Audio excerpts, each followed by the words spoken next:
And you and that wacky bataki over there. Come on. Stop pronouncing it that way. What are you talking about? I just pronounced it correctly. Tabaki. Tabaki. You and your wacky tobacco. You keep saying bataki or pataki. Your wacky pataki over there. God damn it, stop doing that to me. Anyway, we are recording. What's up, interwebs? Welcome to the Storytime Podcast. I'm Tim. I'm Adam. And his wacky bataki over there. Anyway, this is where we go through one of my stories I read years ago. Adam reads a chapter, then we discuss that chapter. And this is season 2, so we're going through my second novel I ever wrote, which is part of a series. And it's not Angelic Wars. It is Legend... No. Ah! Well, I'm fucking messing that up. It is Marks of Eilira, Strangers from Another World. As Adam just starts choking on his own vomit. Wow, yeah, I almost died there for a moment. No, he's choking on his wacky badaki over there. You leave the wacky badaki, I won't. Wow, yeah, I told you I got it right. You know what? I'm done with your style over here. Anyway, before we get to the reading, we got some stuff we're going to take... gotta get off. First off, you go on to like this, hit that like button, and do it as a prayer to the holy algorithm. The holy algorithm. And subscribe, because I got content on this channel. And if you're not into some writing content, why don't you go out and check out Adam's terrible gameplay channel? We are absolutely hilariously mid. What's the name of the channel, Adam? Oh, ZOP Gaming. Because you're so mid, you're pro gamers. Yeah, exactly. Quote unquote pro gaming. Gamers. Yeah, sure. Okay. Well, check out that channel if you want interest in some writing content. With that, we'll get to the reading, and then we'll be back to discuss the chapter. Chapter 5. Payback.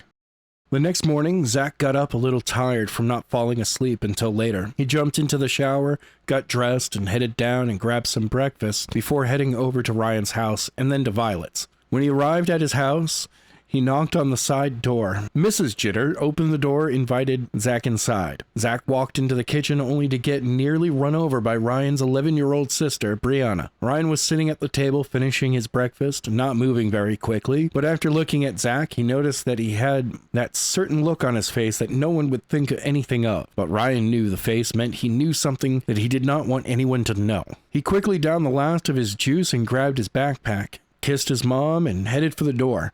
As they walked outside the door, Zach gave Mrs. Jitter a wave and followed Ryan outside. Once in the driveway, Ryan turned to him and looked right at him. With a sparkle in his eye, Zach knew he wanted to know what he knew. "Not until we get to Violet's," said Zach. "I only want to do it once. No one overhears and I get into another fight." "You know, you could just control your anger and not fight when someone pisses you off," said Ryan. "And make people think I'm afraid?" asked Zach. "Not gonna happen." Within a few minutes, they arrived at Violet's house, and she was waiting for them in the living room. Her dad had already left for work, so she grabbed her bag and they headed for the bus stop. Violet noticed Zach's face as soon as he walked into her house and wanted to know as well. Once they were on their way towards the bus stop, he began. "I learned something about my mark last night," said Zach casually, like it was nothing. But both Violet and Ryan, and when he did not continue telling it right away, they were not happy. "And," said Ryan, "what did you learn?" "Nothing big," said Zach. "Just met the guy who gave it to me. That's all." Ryan and Violet's jaws had dropped, and if it were possible, they would be touching the sidewalk. They want to know everything, but Zach kept stalling in, telling them what happened. "Are you going to tell us, or what?" asked Violet. "I would," said Zach. "However, I am not sure I can tell you it all before the bus stop, and I don't want anyone overhearing, especially after saying the mark appeared magically. If anyone heard what I have to say, they would think I was nuts." "So when are you going to tell us?" asked Ryan. "After school. You guys can come over to my house now that I'm no longer grounded," said Zach. "I'll tell you there so no one can overhear." Ryan and Violet looked at each other with a look of impatience, then looked back at Zach. "What?" said Zach. "Did you forget that we are not going to be on the bus on the way home?" said Violet. "My dad and I have plans for a month for tonight to get dinner after work, so I am going down to his office after school." "I have a dentist appointment," said Ryan. "I am going to be leaving halfway through 8th period. I won't be back until closer to 5 since I will have to wait until my dad gets out of work." Oh, said Zach, who was not happy. He was going to be all alone on the ride home, especially with Ernie just looking for a way to get some payback on him. Well, come over after dinner then. We can go up to the cement wall and talk there. Did you forget that we're not supposed to go where there aren't crowds? Said Violet. Officer Burns told us that just yesterday, and you already want to break it? He did not say don't go anyway, said Zach. He suggested it. And don't go saying I am bending what he said. That's just what he said. He can't tell us what not to do if we're not breaking a law. Also, even if that guy shows up, we know those trails better than anyone, and we could get away. Okay, said Ryan. The three of them walked in silence for the rest of the way to the bus stop. The three of them wanted school to be over fast. For Zach, it meant 2 days before he had to go back. And for Ryan and Violet, they would get to hear what Zach had to tell them. The day flew by, and Zach kept his distance from Ernie, even more than he normally did. Did not want him to know that he was going to be alone until the last possible minute. When the day finally ended, Zach grabbed his stuff and headed for the bus. And at the front, he could see that if Ernie decided to try something, he would have a head start. When the bus was full and it headed up, Zach couldn't help but overhear one of Ernie's buddies pointing out that Zach was alone. As soon as he heard this, he knew he was going to have to head straight home to avoid him. He was a faster runner than him, so as long as he kept a good distance between himself and Ernie, he would be safe. 20 minutes later, the bus doors opened. He got off at a different stop to throw Ernie for a loop, but it did not stop them from getting off. Walking as fast as he could, he got a good lead on the four who were following him. Once the bus left, Zach could hear the echoing of shoes running on the blacktop, so he took off running as well without looking back. He did not want to know how much of the gap they closed before he left. After running for a few minutes, Zach decided he would run through some yards and head up to the trails. He could lose them if they followed him. Jumping over small fences and outrunning dogs, Zach cut through the backyards until he came to Ryan's house and shot up the path that led to the trails and into the woods. In a few moments, he found himself in a familiar area and stopped to catch his breath. He did not hear them following him, so he made his way along the path until he rounded a bend between two of the mountains and passed by the old cement wall that was there. Zach remembers his grandpa telling him stories about how they used it for practice back around World War II before he did. He liked coming up here because it allowed him to feel like he was near his grandpa, and it was a nice place to hang out, get away from everyone he did not like. After pasting the wall, he headed down towards the back end of the Greater Plains Elementary School field. Once he got there, he cut across the creek to the other side and could see his house when he felt a hand touch his right side. And the next thing he realized was that he was falling to the ground. As he hit the ground, he rolled to lower the impact on the blacktop. Once he got up, he saw that Ernie had come from behind one of the houses and pushed him. "So, you thought you could get away by running through some woods and going through the trails," said Ernie. "I know you better than you think. I know exactly where the trails come out, and I came right here and waited. You should have cut through the school, and you would have made it. Now it's time to see what happens when you mess with me." Zach slowly stood up and got to his feet, and looked Ernie straight in the eyes and saw he wanted to fight, not just beat him up. This made Zach happy. As much as giving him a bloody nose was, it was not all he wanted to do to him in the first fight. So he's raised his hands, and the two started to fight. Ernie made the first move and threw a punch that narrowly missed Zach as he avoided it and caught him on the cheek with his right. What Ernie did not know was that Zach would go down to the Boys and Girls Club and take boxing lessons, making it harder for Ernie to stand a chance against Zach. On the ground, he would have had the advantage, but the way he fought at lunch, Zach was not worried. Ernie got made for getting hit and started throwing punches that Zach could see coming and dodge and counter them. With Zach dominating the fight, Ernie had had enough and knelt at one of his friends who slowly moved behind Zach and pushed him, catching him off guard. He did not fall to the ground but lost his balance, where he had to drop his hands to catch himself. This opened him up, and Ernie drilled him with 3 quick punches that stunned Zach. Ernie got one more punch in before he missed the next few. Zach was back on his game and getting angry.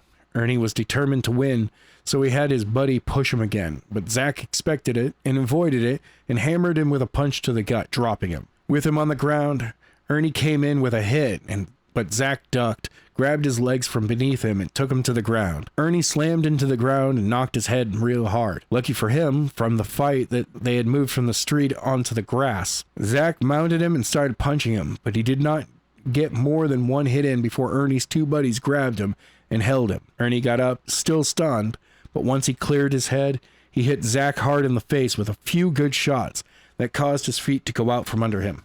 He fell on his knees and spat out blood. His nose was also bleeding, but not as badly as Ernie's. The fight was over. Zach lost and stood no chance against Ernie as long as his buddies were there.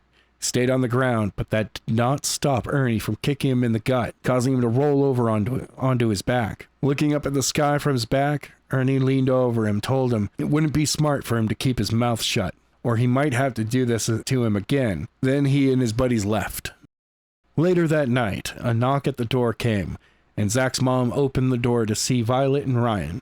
She invited them in and told them Zach was in the kitchen, and they made their way through the living room into the kitchen, only to be shocked to see Zach sitting at the table with a bag of ice on his face. He had a busted lip that had swollen to twice its size and 2 bruises on both sides of his face. They also noticed he had his arm holding his side. "What in the?" said Ryan. "He got beaten up," interrupted Zach's mom. "However, he won't tell me who did it. I thought it might be the guy he got into a fight with at school, but he won't say." "When did this happen?" asked Violet, sitting down next to him, pulling the bag of ice from his face. "After school," said Zach. "It's as bad as it looks. I can't feel the bruises, and my lip went numb about 5 minutes ago. The only thing that hurts is my ribs. I never knew getting kicked there hurt so much." "Did you go to the hospital?" asked Ryan. "He refuses to go," said his mom. "Maybe you guys can get him to go, or at least get him to tell me who did it." "I'm not going to," said Zach as he stood up and winced from the pain in his ribs, threw down the bag of ice, and pushed in the chair. "We're going over to the school. I'll be home later." "No, you're not," said his mom. "You are not going anywhere until you tell me who did this to you." Zach did not listen and walked out the back door. Ryan and Violet were not sure what to do, but a few moments later they followed him out. The way over to the playground was quiet. Zach did not say much, and Violet and Ryan did not want to ask. Once they were on the other side of the creek, Violet broke the silence. "So did Ernie do this?" she asked. "Yes," said Zach. "They were fighting, and since he was losing his 2 buddies, they helped him out, or Ernie would look like this, and most likely, doesn't look like he got some good shots on him before his goons jumped in." Ow. "So, why didn't you tell your mom this?" asked Ryan. "She just wants the best for you, and just disrespecting her and not listening it's not right." "If I tell her," Zach began, "she'll just call up Ernie's parents, and then come Monday, I am going to be the guy who has to have his mom fight his battles. I refuse to let that happen." Ow. "Also, just because you two are not brave enough to do everything your parents tell you does not mean that I am. Also, if she wanted me to listen, she wouldn't have had to lie to me all those years about my dad just so I think that he was a bum for leaving when I was only a year old. She just doesn't want to admit herself that she attracts the wrong guys, first my father, then my stepfather. Clearly, there is something wrong with her." There was another silence as Ryan and Violet could tell that Zach was getting mad and wanted to avoid an argument. "So, tell us about what you found out about your mark," said Violet. "Yeah," said Ryan. "I almost forgot that was when I saw what happened to you. We've waited all day to hear us, so tell us already." It's nothing big," said Zach. "It is only a dream I had, so it's most likely my mind trying to make sense of things." "Stop stalling like you did this morning and tell us," said Violet with a look on her face that Zach knew when she meant business. "Fine," said Zach. Zach told them everything he remembered from his dream, and neither Ryan nor Violet interrupted him until he was done talking. When he was done, they were not sure what to make of it, but it made sense of what happened if it was true. "You know, this sounds like the stories your mom used to tell you about your dad," said Ryan. "What if the stories were true, and this guy knows who your father is?" "I just said those stories were lies!" shouted Jack. "She just wanted me to think highly of my father. Too bad." "Zach," said Ryan, "if this is true, this guy knows who he is. Maybe he can introduce you to him." Shut up, shouted Zach. Enough with those stupid stories. I've had enough with all this trouble this Mark has caused me. Anyway, are you more interested in those stories than I ever was? And what I told you was just a dream. If it was just a dream, then why did you act like it was true this morning? Asked Violet. It was interesting, and I thought it would be cool if it was, answered Zach. Kind of like what you read in books, but real. I've always wanted to have an adventure like that, where I'm the hero, and everyone looks up to me, not down like they do. Anyway, I'll worry about it if this is true. If that Alcee, however you say his name shows up. How will we know if this guy shows up? Well, since Gaimji, said Zach, I think that's what DeMarcus called him, attacked me, and he was the enemy. I guess if this guy's real, he will not attack me? Violet and Ryan could see that this was putting Zach in a worse mood, so they decided to switch the topic and get it off everything that happened today. Are you going to the homecoming dance tomorrow? Asked Violet. No, said Zach. I'm not allowed to since I was suspended this week, and Ernie can't go either. Violet looked at Ryan shocked, then back at Zach, and was not sure how to put it. We overheard Penny at lunch talking about her and Ernie's plans for the dance, said Ryan. So it sounds like Ernie is going, and if he can go, you should be able to go as well. If I could go, said Zach, I would. But I'm not about to show up and cause more trouble by finding out I'm not allowed. Why not have your mom call Mr. Payne and see if it's all right for you to go, said Violet. I guess, said Zach. What if I can't? We won't go either, and we'll all go see a movie or something, said Ryan. Okay, said Zach. The three of them talked for a few more minutes before it was getting too dark for them to be on school property. They said goodnight and headed for home. You done smoking that wacky badake? Seriously, dude. Seriously. Why you got to keep bringing it up? I mean, it's almost as bad as my suggestions for helping this book be better. You mean with more Highlander? It needs more Highlander. Let me guess. That's you just ruined your recommendations for how to improve the chapter. Maybe I jumped the gun a little bit on that. A little, just a little. Okay. We're gonna jump into really quickly. Common thought here. Question I had here, but that I can't answer. Okay, as the writer, you can't answer your own question. Why did I have Zach delay telling his friends his dream? My little only conclusion is so he could be alone, so they could reveal they won't be there, so he could be alone and Ernie could beat him up. Yeah, but that still doesn't make sense. Like, I mean, it's one thing if, he's, you could play it up differently, that he is trying to draw out this weird dream he had. Because it would be one thing if, if he's trying to draw out, he's like, yeah, I had this weird dream. And, Ryan's like, oh, tell me about it. And he's like, well, we'll wait until Violet's here so I don't have to tell it twice.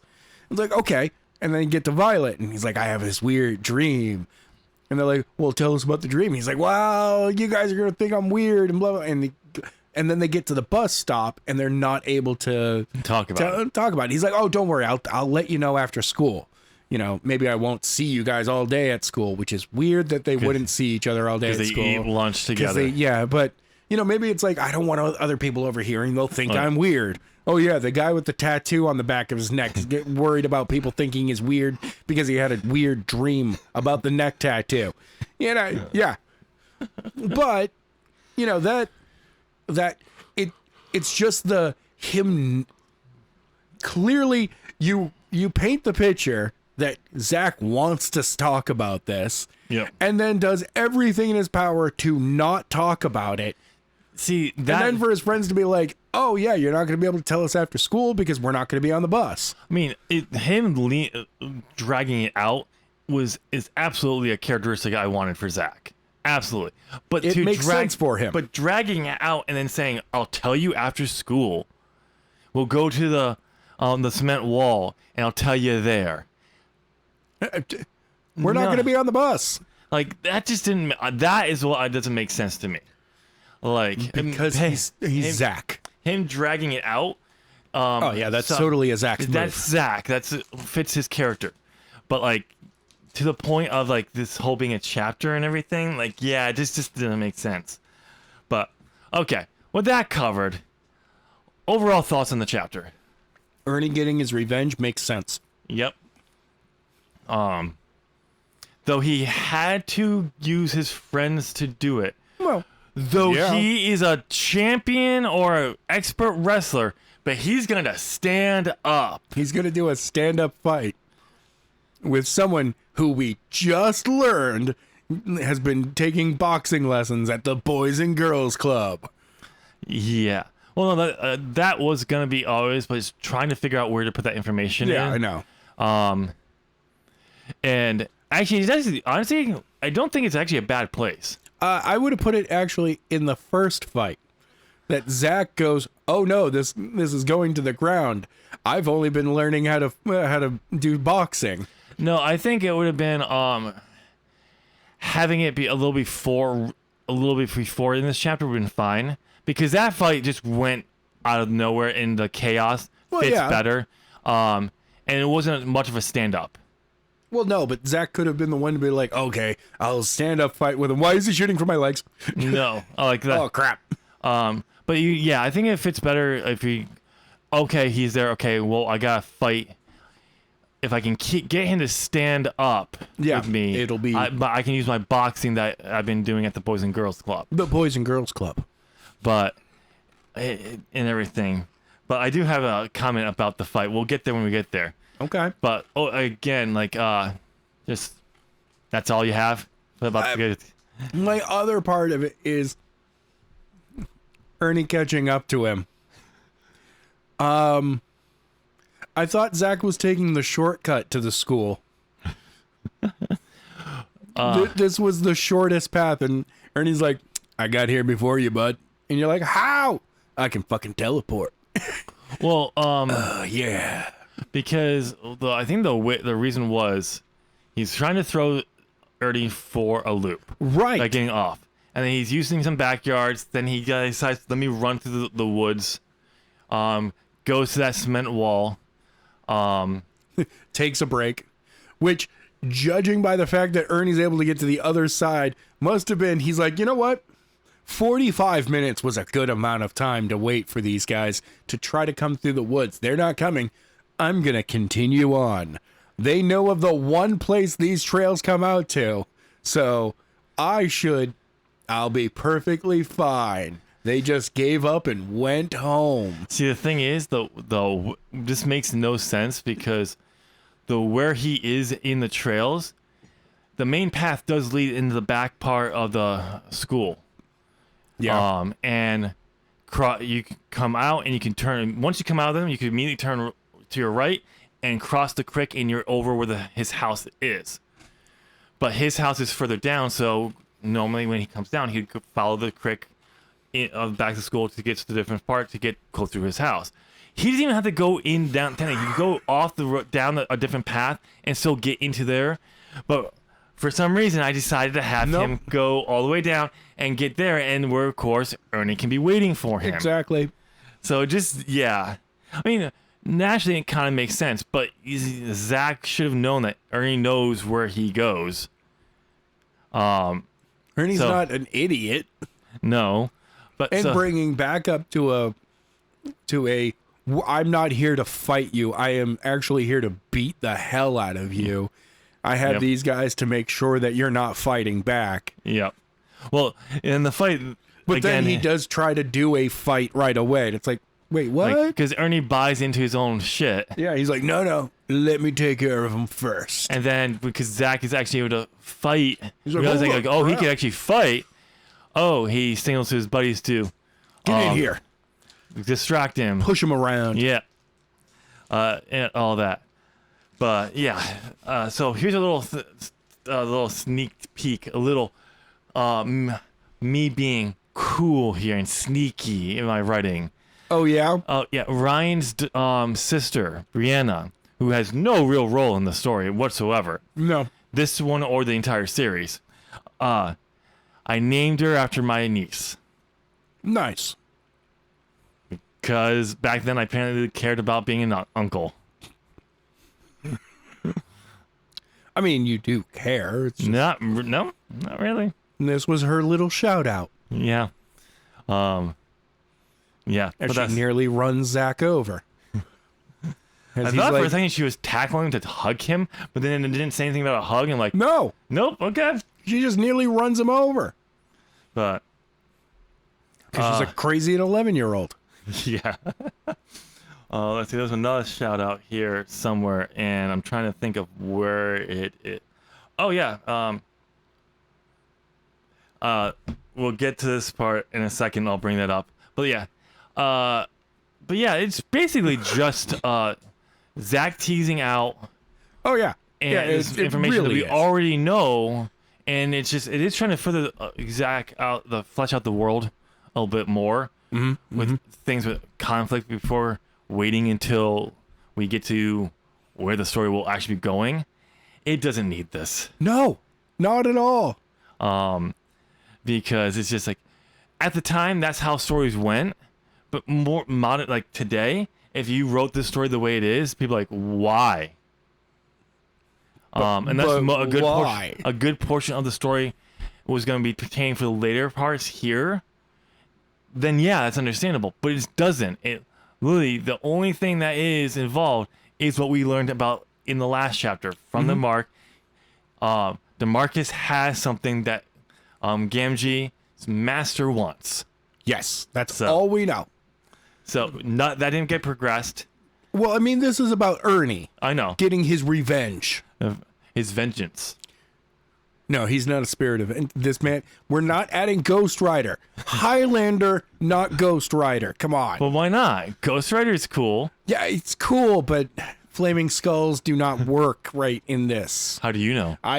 Look, that's what I feel. That this is more grounded. But immortals, more fantastical. But immortals who have to decapitate each other does fit in here. Trench coats and swords fit this vibe so perfectly. No, it doesn't. Makes any sense why that Highlander fits here. Oh, it's wonderful.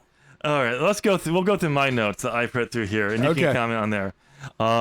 But I already talked about Brian's sister. Yeah. But I asked a question: how is not controlling your anger means you're not scared? I don't know where I came up with. There's a lot logic. of this where I was just like, sorry, what? Yeah, Zach logic. Zach That's logic. all I can. I think this is gonna become a thing. That's gonna be the one of the thing. There's some Zach logic for you. Yeah. Because I didn't even write that down as Zach logic, but that makes total sense of Zach logic. If you don't, by controlling your emotions, means you're not saying it shows you're scared. No. What? Wow. Damn it, Zach got off getting grounded from a fight, and all it took was him getting attacked by Gamgee. Yeah, of course. Yep, that's total logic. That's total parental logic. Yeah, he should have been grounded because he got in a fight and in trouble with school. Oh, he got attacked by a stranger. He doesn't need to be grounded now. Totally makes sense. I don't know what I was thinking like some of these decisions here. Here's the first mention of Zach logic. Zach logic continues. We know the trails and can get away if we're attacked. Exactly. Zach logic. Absolute Zach logic right there. Zach throwing Ernie by getting off a different... Trying to throw Ernie off by getting off at a different spot. Thinking Ernie won't follow.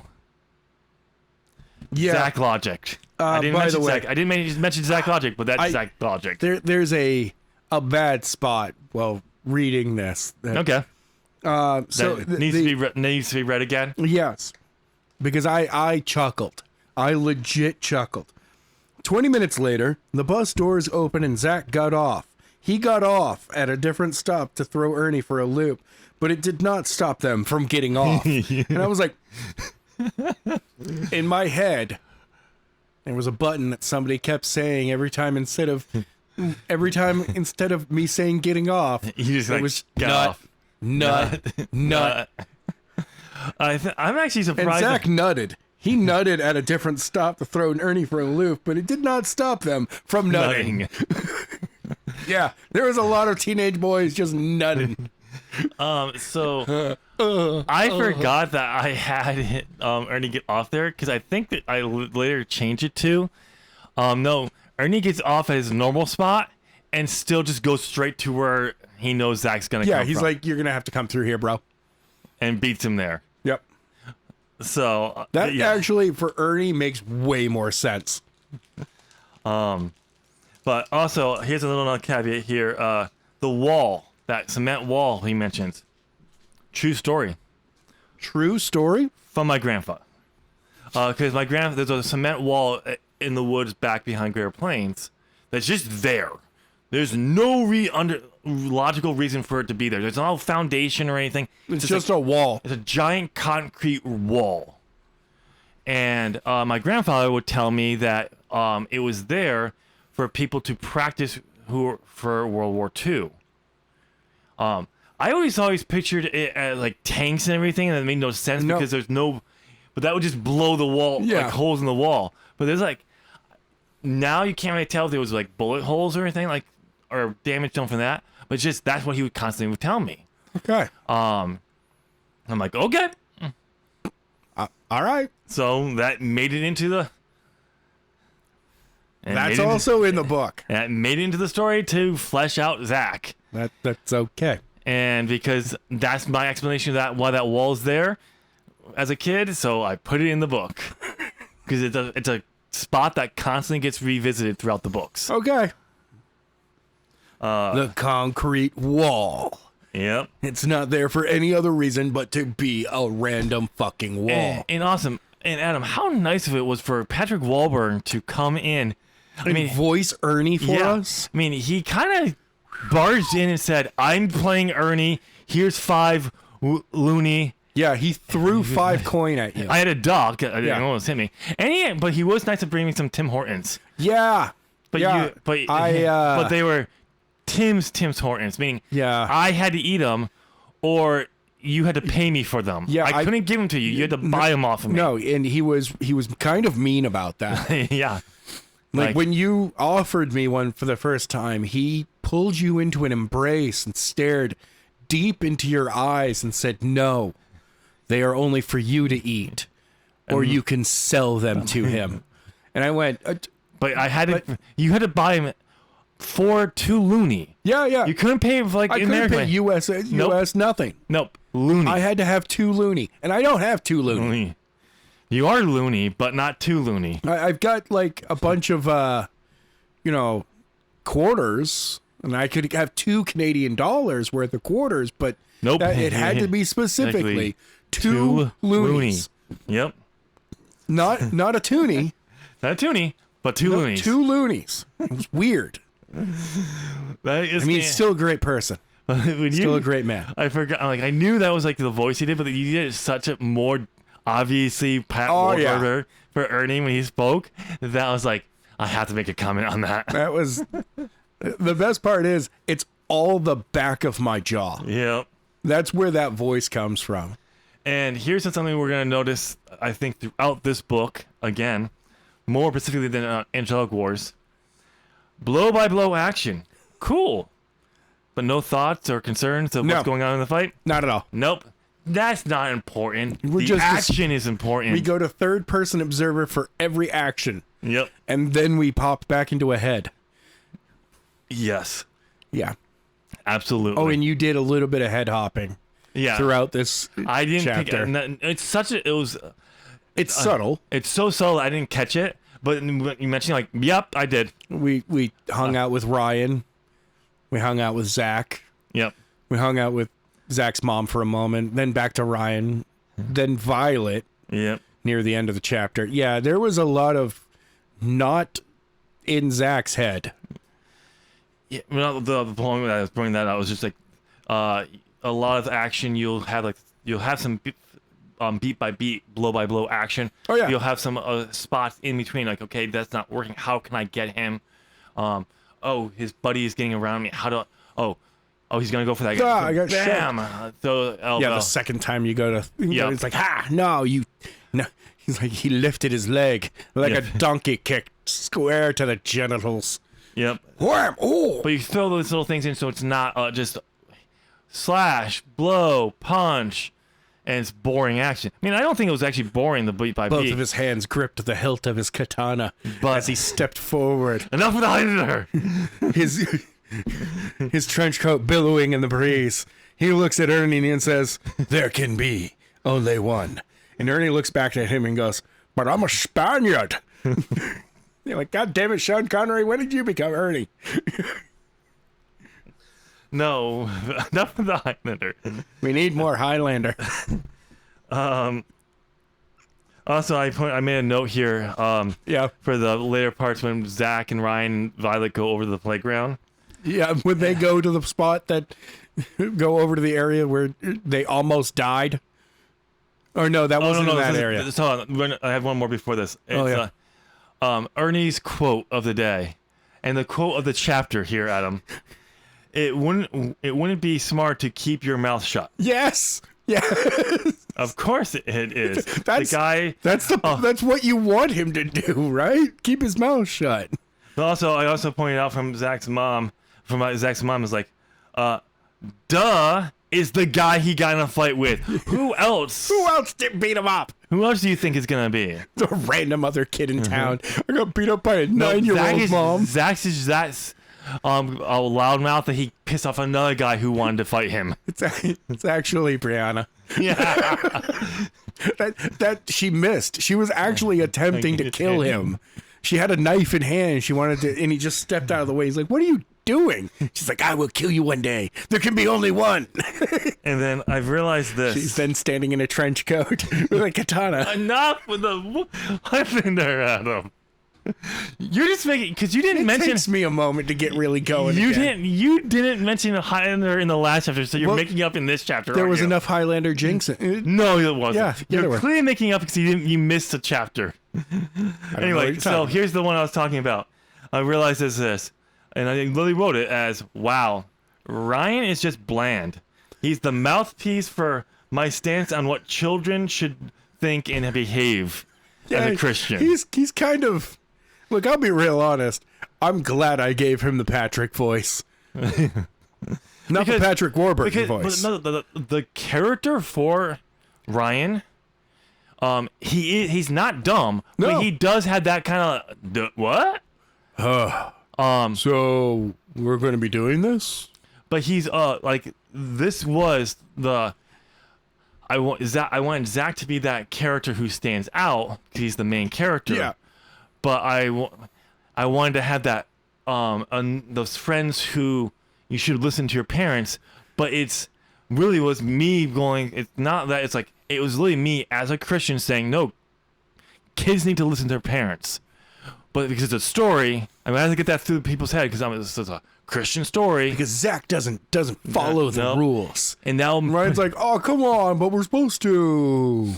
And it was supposed to just show. Another reason was because it was also to show Zach's temper. Right. And we got that with It was okay. Yeah, back then. He shouts. Yeah, we talked about the question about why he delayed. Yeah. But then I had it here. Zach's anger towards his father. Cool, because that comes across. Oh yeah. Heavily here. No. He is absolutely pissed off at the fact that he does not believe the stories his mom told him, but the conversation with DeMarcus makes him believe that those stories might be true, and therefore it becomes even more angry. Yeah. Because if it is true, that is what is this, Ma? It was more, and he's so determined that it can't be true. Yeah. That his father just left them. That he gets angry. Even though there's no way that he's from another world or anything like that. That's just weird. Yep. And it's just one of those things where she's like, he just hates his father so much for leaving him. Yeah. And it's not even that, because the reason the stories bothered him was because he did believe them for a while. Yes. And then he got made fun of him, and then that's when he just said, no, my father just abandoned me. He was a piece of shit. Yeah. And that led to my stepfather. And then he was a piece of shit. Yep. And we get to see him in later books. And now, that never got written. Okay. And now, Unfortunately. now I have no male figures in my life, and I have to be my own male figure. Yeah. Instead, you know what? I like going on the internet and checking out the male figures on there that I get to check out. Not the pictures. That's disgusting. No, like, Andrew Tate and, Jordan Peterson. They're great. They're men that you should look right up to. Zach becomes like an incel. But he's got his katana. He's really cool. Yeah. And then he really looks up to Elon Musk. Wow. And then the Zach logic of the chapter. Oh God, yes. And here it is. Here's the Zach logic of the chapter on how to know if Alkaline exists. I guess he won't attack us. Yes. Genius. I thought that was awesome. He's like, well, the other guy wanted the mark, so he attacked us. So we knew who he was. So this guy we know he's won't a bad attack guy. us. So if this guy's true, he won't attack us. What? What? I mean, yes. And then, so now, if I was to write this book now and I had put that in there, immediately by meeting Alkaline, he gets attacked. He attacks them. So he's a bad guy. Oh, I thought you guys. Sorry. I thought you were somebody else. Yeah. Even better, he doesn't actually attack him. He does the Harry Potter, the headmaster, when he asks Harry, "Did you put your name in the cup?" It's like he grabs him. He's like, "How did you get the mark?" Mm-hmm. And like Zach's like, "Whoa, hold on." And then he's like, "Oh fuck!" No. He attacks him and throws him around. It's like, "How stupid are you to come out here when you know Gamgee's chasing after you?" Wait, how did you know? Because I've been dealing with him. Because I've been watching this entire time. I've been tracking him. I've been watching this entire time, waiting for an opportunity. Always watching from a distance, not stalking. Watching from a distance. Observing from a distance. Actually, I heard that in a show recently or somewhere. They said, I'm watching you. And they didn't say stalking. I was like, no, it's just observing. And I was like, whoa. Dude, someone else had that logic. It's not stalking. It's observing. But yeah. From a distance. That's Zach's genius logic of the chapter. Look, I'll be honest. I do like the fact that they stayed until it got even later. And then he said goodbye. Yeah. And they all went home. And it was like... I know. Isn't it Friday? What if they all have just stayed at Zach's house? So... Fixing the chapter. Let's move to that part of it. And, okay, we get it. Say what you want to say. More Highlander. It needs more Highlander. I mean, that's a given. Oh, God. We already know that. You've said it like 5,000 times, Adam. So moving on from that easy point, honestly, it's ironing out Zach delaying the story about his dream. Maybe have him repeat a few times on the walk from Violet's house to the bus stop. Maybe it's not that long of a walk. And then, he's like, it's a dream and blah, blah, blah. And like even he points out that it's too ridiculous for other people to overhear this. And he just kind of stops the story. And they're like, all right, yeah, we'll catch up at, later on. He's like, you know what? I will tell you tonight when, after school, we'll go up to the, the wall and we'll discuss it there. And they're like, oh, okay. And he's like, because it's too weird for anybody to overhear. I only want you guys to know. Technically, I think Violet's house is closer. Oh, yeah. To Zach's. But you'd be backtracking to get to Ryan's. Okay. The way, if I remember correctly, where their houses were. So that's why it's just easy. He crosses the river back across from Greater Plains parking lot, goes to Ryan's, and then they go over to Violet's. I'll show you on a map. Oh, okay. Oh, you actually have a map. Okay. No, well, I'll show you. I literally used. Oh, you used the town. I literally used. I literally picked houses out and said that's their house. Oh, okay. Their houses, and everything. So, but yeah, me merge in with the next chapter. Okay. Because even though the chapter is, because I'm pretty sure that's the dance. Yes, it is. It's the next day. So it's a longer chapter. With some tweaking, this could fit into with that. And it'll just be a little bit, and it would be about the same length, or maybe a little bit longer, but not too long. I mean, yeah, you could shorten a lot of the. Well, you take out the up to Ernie getting his revenge. Basically, you just like shows up. He's teasing his friends, and you just skip the whole thing. And like, they went by slow, and then you get to the there, and you just beeline it to the. He cuts through the rounds to get to Great Plains, so he can cut through there to get to there. Ernie's already winning. Though, by the way, makes no sense for this to take place there. Know why? Why? Great Plains would still be in session at that time. School would still be going on or be about to be dismissed. So Zach gets beat up. I just realized this. Zach is getting beat up on the playground when school still exists and no one comes to aid him. No, they would have left. Why would that? Because the middle school gets out in Oneonta, got out at 2:20. The dismissal it was 3 o'clock for the elementary schools. By the time Zach would get there, because it had only been 20 minutes that he had been on the bus. So it had been 10 minutes before. It's about 10 minutes waiting. It's about 5 to 10 minutes once dismissals to get to the bus, and then the buses leave. It's about 20-minute drive. I guess the drive time. Okay, no, running through the woods, he would have been. They would have been over at the school. The school would have already been let out. The school would be it would have been about a dismissal. Dismissal would be going on. Yeah, but teachers would still be there though.